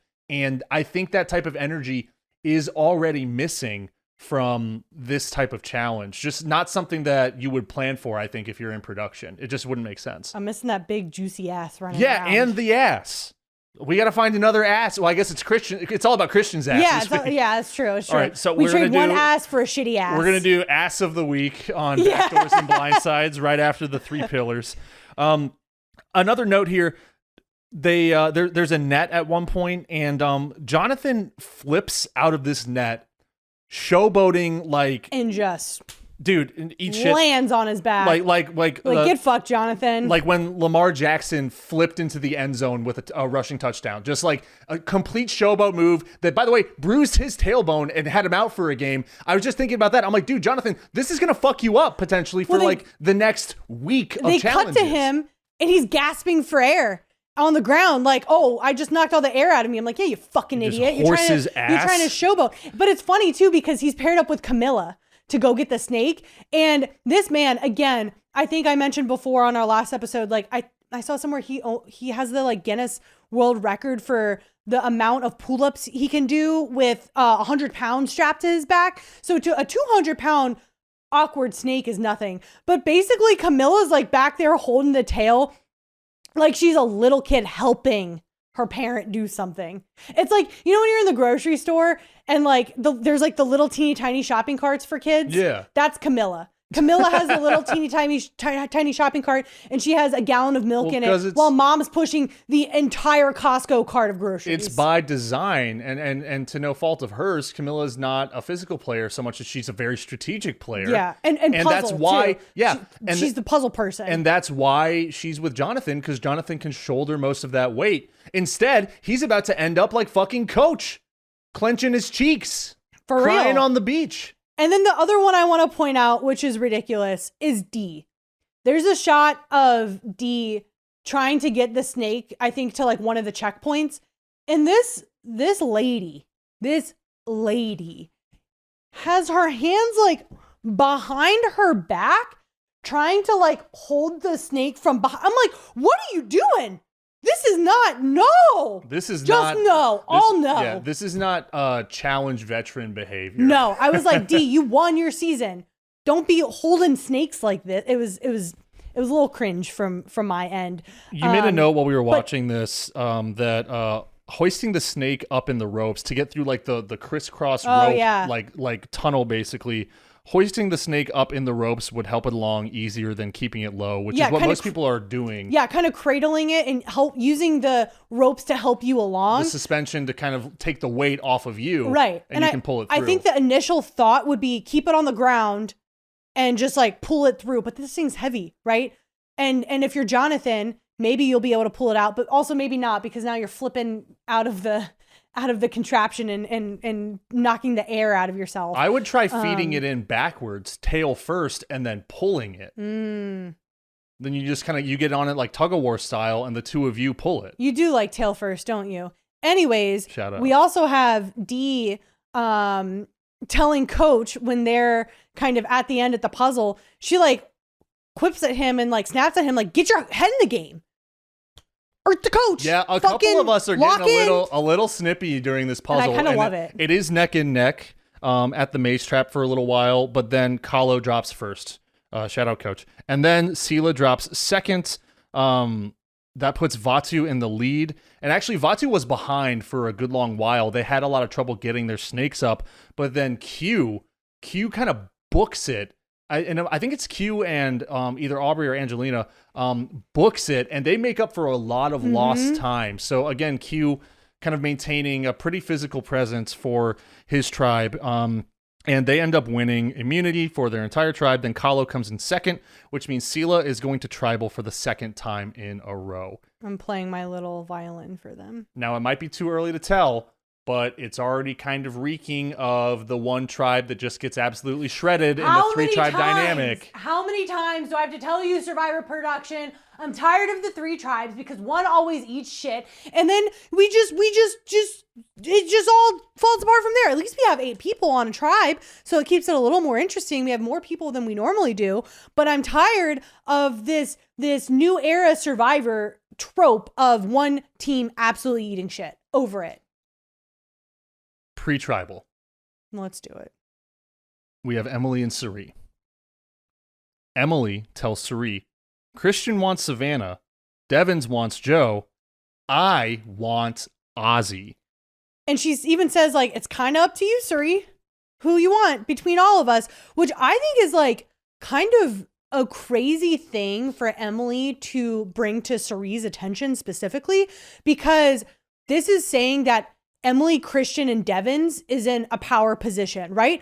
We don't care who Ozzy wants. We don't care who Savannah wants. We don't care who Joe wants. It's the fact that Emily wants Ozzy, Christian wants Savannah, and Devins wants Joe. So that's putting these 3 people in a seat of power and basically saying Savannah, Ozzy, and Joe don't have any agency because it's all about who we want.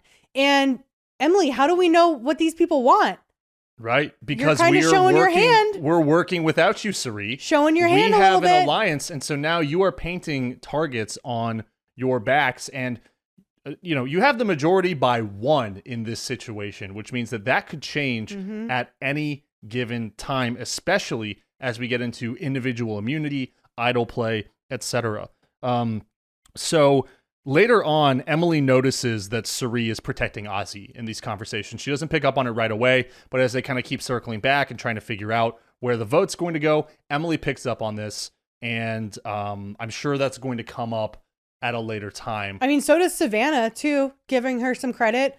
She realizes what's happening. And I'm like, girl, it's already too late. You should have got Cirie out on night 1. No one wanted to listen to Jenna. Would have hated to see as a viewer and a fan, would have hated to see Cirie, oh my gosh, go home on night 1. But as a player, the Cirie toxic fumes are settling around camp, and they're all about to die if they don't get their heads out of their asses. And Savannah pushes for Cirie because she goes to Devins and Emily and says, Cirie is pushing Joe. Again, terrible social game, terrible reads. Oh, yeah. Emily and Devins aren't interested in Joe. No. Because, and we'll get down to this. This is after a little tiff that Devins and Joe have. So terrible read, Savannah, you are trying to talk to them about a player that they already want out being in danger. Devins in a confessional does say, though, he is considering Joe, Ozzy, and Savannah, which would be, again, the considerations between him, Christian, and Emily for the people that they want out. But the thing that I pointed out while we watched it, we talk about, production meddling, right? They have a show to produce. They have things, they want to make it interesting.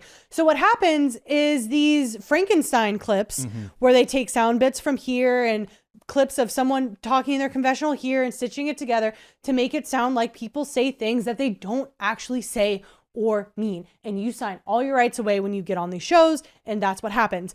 So when Devins is seen saying this about who he's considering, you don't actually see him say the words, I want Joe out, alongside with Ozzy and Savannah as his considerations, which tells me, and you can hear it if you really tune in to the delivery of the words and hearing where the cuts are and hearing the potential differences in the mic quality and the sound quality. So I think that was a Frankenstein by production of him throwing in Joe as like, oh, well, maybe Joe's on the table too. But little does everyone else know that Ozzy has an idol, the Boomerang idol, and he's in a confessional, taking it out, he has a penis idol. He takes it out of his cock and balls to present to the camera. He births it. He births it. He takes it from beneath the nutsack and presents it to production. Oh, you think it could be a taint idol? It could be. I can't call the show Taint Idol. No, right? that can't. Damn it. No, we can't. I like Penis Idol. I don't know if we could call it. Hang on. If I can call it Taint Idol, I'm not calling it Penis Idol either. Penis Idol. Ugh, come on. YouTube would fucking come for us. They'd It'd hate be it. so They annoying. would hate it. Yeah, he is saying in this same confessional, Cerise shows me how average I am at the strategy game. High praise, obviously. He builds a little more trust and further invests in Cerise by telling her that she knows he has the extra vote. He tells her that he'll give her his extra vote if needed. Well, that comes after, too, her trying to build equity with him as well by saying, hey, man, Ozzy, by the way, just want to let you know, people were trying to throw your name out today, but no worry, I got your back. I am steering people away from you. And he's like, sick, here's my extra vote. I'm like, oh my God, this is amazing teamwork and like team building happening between the two of them right now. It's you really don't see this a lot in Survivor. That's why I love the Kyle and Camilla relationship from the previous season, watching them work together. And seeing it here with Cerise and Ozzy is like some of my historically two favorite players. I'm like, hell yeah, work together and work hard and strategic and purposeful together. I loved seeing it. Yeah, it was just awesome. And one more note on Cerise before we kind of wrap things up with the Jotation going into Tribal is, sorry, fuck, I lost my place. Oh, Savannah dropping Cerise's name. I want to point out, because I mean, you're the one that little told me, girl. you're the one that little girl. Yeah. You're the one that told me to watch out for this. Is Cerise, the fumes mist, spreading mist through. settling in. Savannah ends up going home in this episode. So now, the first two players that have thrown Cerise's name out at camp are the first two that go home. Cerise at camp, she does say she wants Savannah gone because Savannah could have an advantage from the jungle journey. No one's buying that she doesn't have an advantage. So like, that's not great for you, Savannah. You should have just come clean and told people, or, pulled a move similar to someone did last season that said, I have an advantage, but I'm not telling you what it is. Mm-hmm. I'm just letting you know that I have one because people are going to speculate. Right. And this really, to me, is the fact that Cerise gets what Cerise wants. Right. She gets what she wants. And she's quoted saying this episode saying, all I do is provide you with the information to compare the two options. And then you come up with your decision, which may be my decision. And I'm like, hell yes. Manipulate Cerise. Yes, I love seeing it. Joe sits down with Savannah and claims PTSD. His words from Kyle and Camilla. Shut the fuck up, Joe. Joe? Shut the fuck up, Joe. Rein in your butt hurt. Rein it in. If you're trying to fucking make it on this, stop thinking about the past. Stop thinking about, at this point, what was a year ago. Rein that butt hurt in and start playing the actual fucking game. So over it. So over it. And when Joe approaches Savannah, asking him, what were you whispering to Devins about before Devins and I went off and had our talk?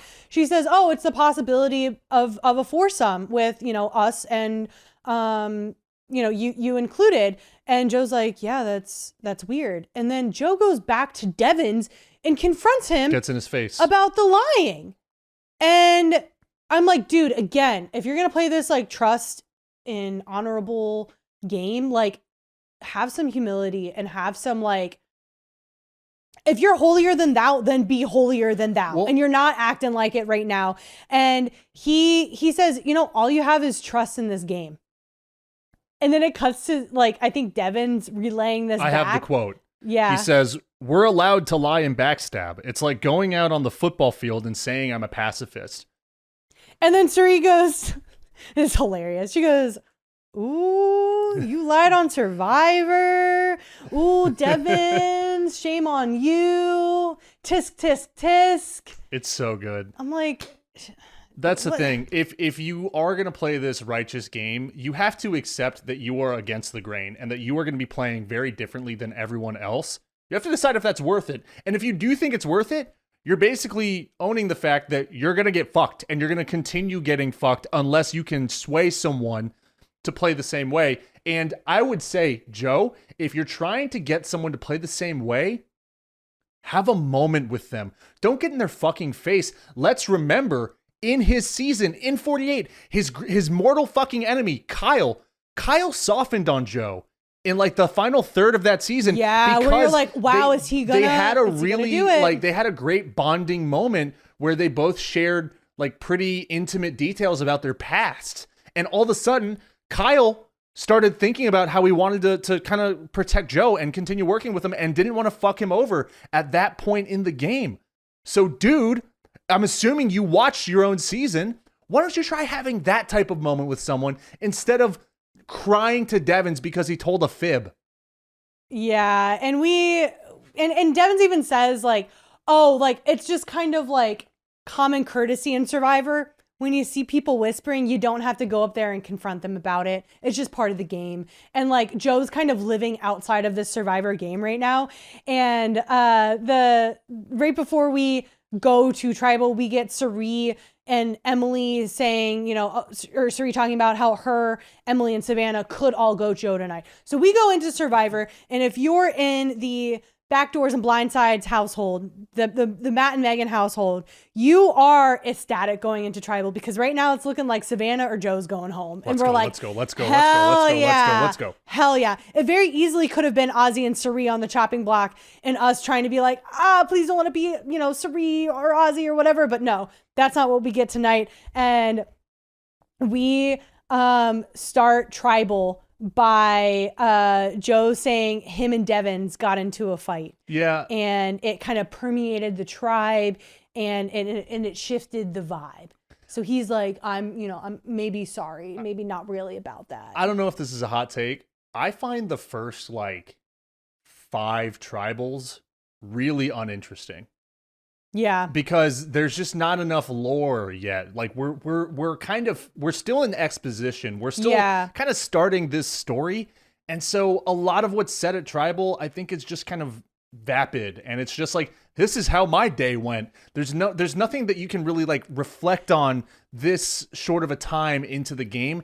And I think it's just kind of a lot of, and I know a lot of what Joe says is bullshit either way, but I'm very uninterested in a lot of what people have to say in this Tribal. Well, they're not broken yet. Yeah, well, that's the thing. Yeah, they haven't lost their minds the game. yet. They haven't lost their minds yet. They're not broken yet. They're still, their surroundings are still new, so they might still be playing up to the camera or whatever, or still trying to remember what this person said before they went into the game and how to look on TV and whatever, and they're still playing a very presentable game. Here's what I would like to see in these first couple of Tribals on 50. It's probably too late now. Jeff knows that these answers probably aren't going to be great because we don't have a lot of fodder to work with. But you know what we do have for every person sitting on that bench? At least one full season of television documenting their history. Yeah, that we could relate I would back love to. This could be the moment where we get the most context on all of these returning players for people who are watching at home new to this cast. Right? I would like to hear Jeff say, Joe, this has been going on, and it can kind of be tied back to what, because that's all public knowledge. He's not outing anything on Joe's current game, but he could ask pointed questions that call back to 48, and then we just get a little flashback of maybe how Joe acted in another Tribal at 48, or how Savannah's social game relayed in 49, because that's what's crazy. Is it's clear as Savannah's talking in this Tribal that nobody fucking likes her, and which is hilarious because I praised Jeff earlier for teeing up at the reward challenge where he was like, oh, Coach Ozzy, what happened? And kind of orchestrated this whole moment, right? And then Jeff has the audacity because they were talking about who could go home, right? And he's going around the tribe listing possibilities. On one hand, you have Savannah is an unknown, but clearly liked by everyone. And Ozzy says, it was my fault today at the challenge. And I was like, what the fuck? No one likes Savannah, Jeff. I don't know what you're watching, but it's not everyone liking Savannah. And 2, Ozzy never admits fault for the challenge. He talks like around it, but Jeff just basically like, no, it's Ozzy's fault. You lost today, guys. I was like, what the fuck is happening? I think what we're doing here is Jeff is looking for a way to have 6 people give the funniest facial expressions on camera. I guess so. When he says that, because we get a lot of furrowed brows. And also he's trying to... Yeah, and one of them was me as the viewer at home on my couch watching. He's trying to weave things in a way that it does seem unpredictable as the viewer or going into the vote, because at this point, like, it is a lot of heat. We ended it was a horrible pre-tribal with a lot of heat on Joe specifically. Yeah. I mean, that's what it seemed like going into the vote. Sari talks a little bit about trusting your gut. Again, just sort of like Survivor 101 kind of cliches almost, where I would much rather have a quick little flashback of something from this player's Survivor career and how it's relevant to what's going on right now. Again, we are open for hire. CBS. I'll stop running the attack promo, but not until I see an offer letter. Blackmail. But then, so beautiful, we get a gift granted to us from the Survivor gods, who is the tribe members of the Sela tribe. Sari, Emily, Christian, Joe, Ozzy, Rick, Devins. There's one vote for Ozzy, and that vote was from Savannah. And the reason we know that is because Savannah is sent home from Survivor 50 with 5, and then it's later revealed that it was a unanimous vote. So we have some fun Survivor Fact Checker poll facts. Great account on Instagram that we follow. They follow us. Shout out Survivor Fact Checker. Love their weekly polls that they run. And they run one on confessionals. Who has the most to least confessionals of the entire episode per episode, and then a culmination of where we stand right now. Want to take a guess at who has the most confessionals in 2 episodes? It might be Joe. I think it's Joe. No, it's Ozzy. Really? Ozzy has, People he love had him. 19 in the first episode, and 2 in the second episode. Wasn't a ton, but he is the reigning champion right now with 21 confessionals total. Behind him, on the least side of things, just in totality, summing up from episode 1 and episode 2, since we didn't get to them, we have Jenna with 4 and Kyle with 4. And then soon after that was Savannah with 11 confessionals total. Based on their numbers, I'm a little worried about Tiffany, Camilla, Dee, and Chrissy, because Jenna, Kyle, and Savannah had the least, and these people are close behind them with also the least confessionals. So I'm worried about them from a production standpoint. And then really something interesting too to point out, our story is really being told by obviously Ozzy because he has the most, but also by Christian. He has 17. Q has 13, Rick has 11, and Coach and Genevieve each have 10. So these are our storytellers right now in this season of Survivor. Another fun fact with Instagram followers, we have the most being from Christian, of course, because he's our poo-poo pants champion and glasses fire making personnel, and just an absolute gem of a confessional Show leader. us the pants. Fantastic. Christian. Yeah, we have Christian, mind you, who shit himself, acting less like he shit himself than Joe is right now in this season. Less of a shitty diaper. Yeah, poo-poo diaper man. And then he's really our breakout player of the season. And something interesting that Survivor Fact Checker pointed out is that he is the player to gain the most followers after the second episode in 10 entire seasons. So that's huge for Christian. That's amazing. So it isn't a surprise to us that their popularity poll that they ran was also Christian leading, followed by Sari and Genevieve, also very high up there in popularity poll for everyone, which I love all of these people. I love to be a fan that is also on the side of the fans. And speaking of as well is Joe being the least. And then followed by Stephanie, Chrissy, and Jonathan, all being the bottom of the barrel popularity for this season.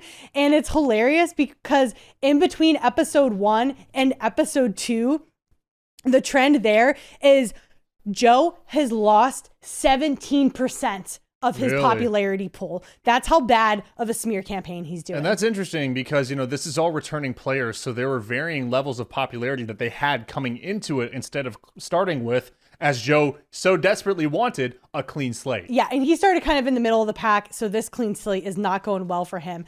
And I just wanted to note, too, another poll that they run is fans voting on who they think will win. And I don't really like this one, and I'm probably not going to be reporting on this one as much because I think people get confused between who they want to win and who they think will win, because sometimes those are two different people. Because who I want to win, I'd love to see a Suri win, don't get me wrong.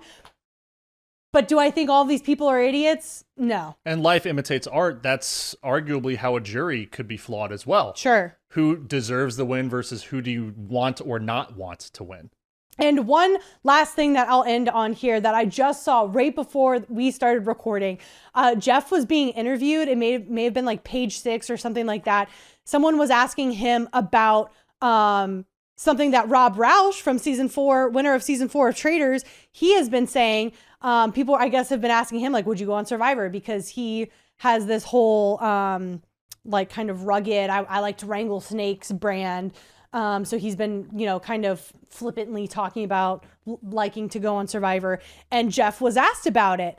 And Jeff says, we have to see with how people fit in certain seasons.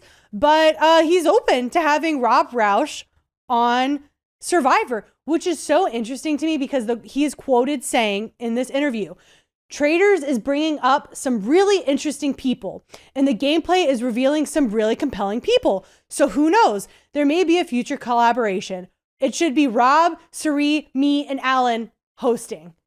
And I was like, wait a second. This is the same Jeff who basically shit on Carolyn and other former Survivor players taking their Survivorness and their Survivor status and going on and playing another game. Like, he shit on other players from doing that. And I was like, what is happening now? Allegedly blacklisted them from being cast on future seasons, especially the All-Star season of 50. Right. He kind of came from this like, we created you. CBS and Survivor created you.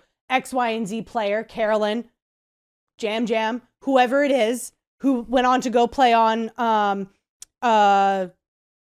Traders, and kind of like, faulted them and dinged them for going on a different reality show. And I was like, that's not fair. But right now, he's championing Traders, probably because Traders is making a lot of waves. And he's probably saw that, wow, look, if we work together, viewership goes up for Survivor, viewership goes up for Traders, we share some players back and forth maybe, and everyone is happy. Perhaps he's learning to swallow his pride and do what's best for business. The reason Traders is so popular is the crossover, because it pulls from all sorts of different groups. Absolutely. It's why the people who love the comp game shows like us are really into the same show that people watch because they love Housewives, because they love RuPaul, because and not shitting on those shows, but like we don't watch those shows. We watch the game shows. And I didn't understand why you wouldn't want to embrace that and build this universe, because you're right, it is better for everyone. Vince McMahon had this rule where they did not acknowledge any type of competition. And so like WWE has reigned supreme for forever. They've always been the main attraction for professional wrestling on television. AEW came around 5 or 6 years ago. And what, the minor league equivalent? No, not even the minor league, just a competing brand for the first time in over a decade. So what, the XFL to NFL? Even closer, because for the first time in like nearly 2 decades, there was someone who was doing ratings that weren't matching WWE, but people were migrating because people were tired of the way that WWE was working.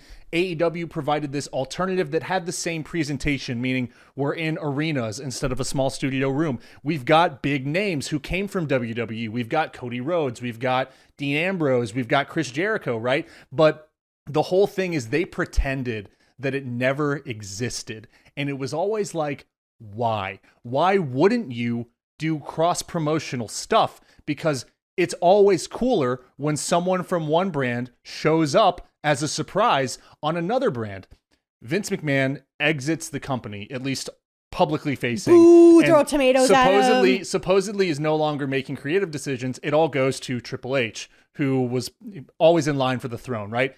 Triple H's mentality and his motto, I always do what's best for business. And over the last couple of years, we've started to slowly but surely acknowledge that there is a competing brand on television, because healthy competition is good for everyone involved. Yeah, and so absolutely. It sounds like Jeff is leaving Mr. McMahon behind, kind of thinking like Triple H, because why wouldn't you? Yeah.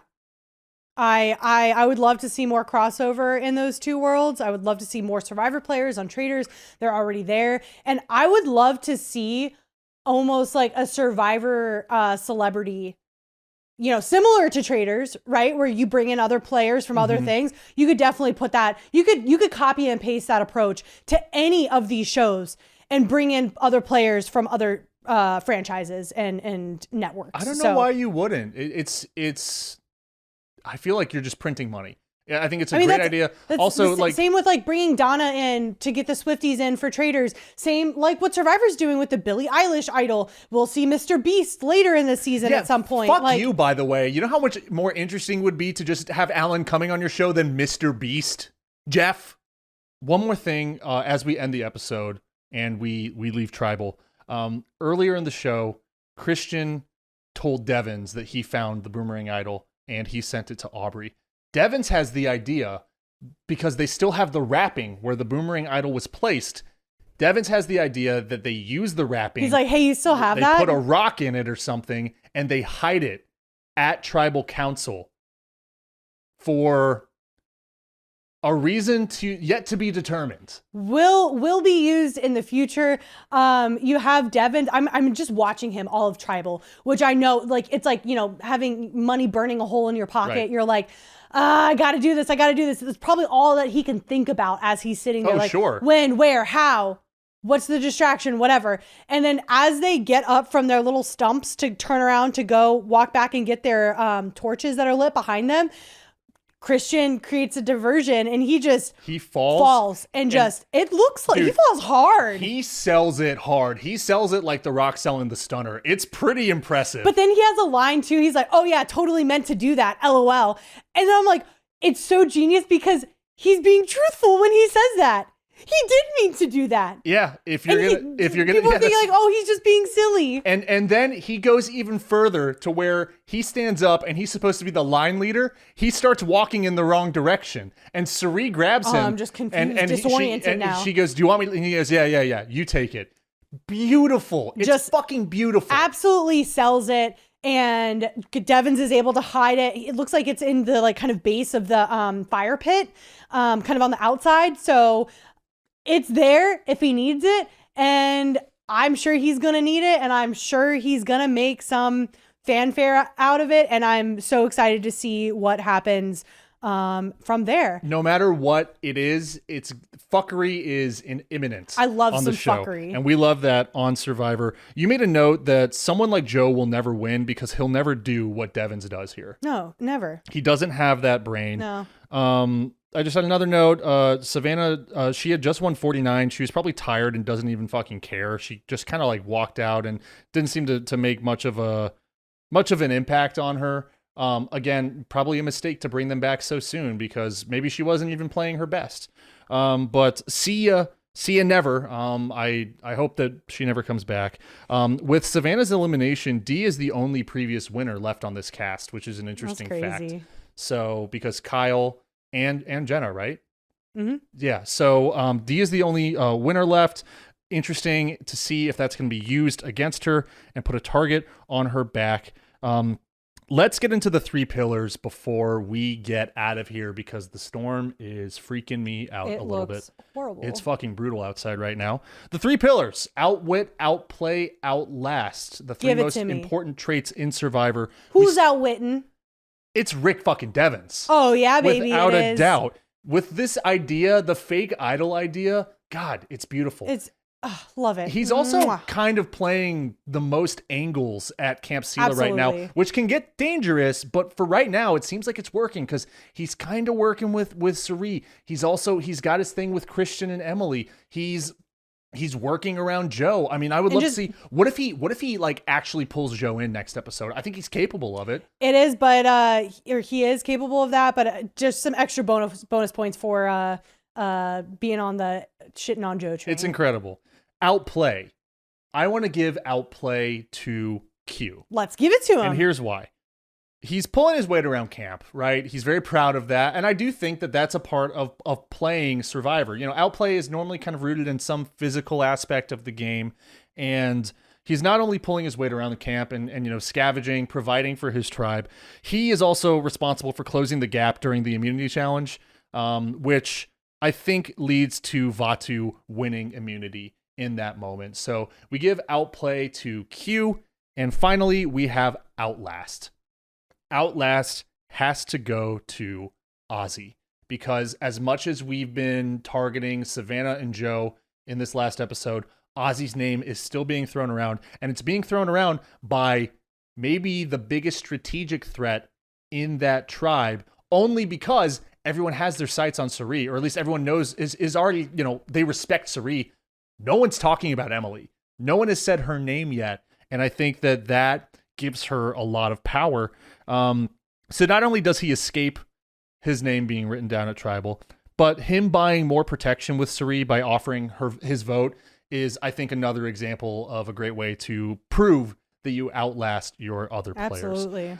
We post graphics to our Instagram page with the 3 pillars. Would love it if people shared that. Share it on your feed, share it with friends. That's at Backdoors and Blindsides on Instagram. Full video episodes are on YouTube as well. If you are finding us for the first time and checking out our YouTube page, hi, shout out. You're beautiful. We love you. Let's take it home. You ready? Ready. We came in. We dug deep. And we'll always have something for you, because that's how you do it on Backdoors and Blindsides.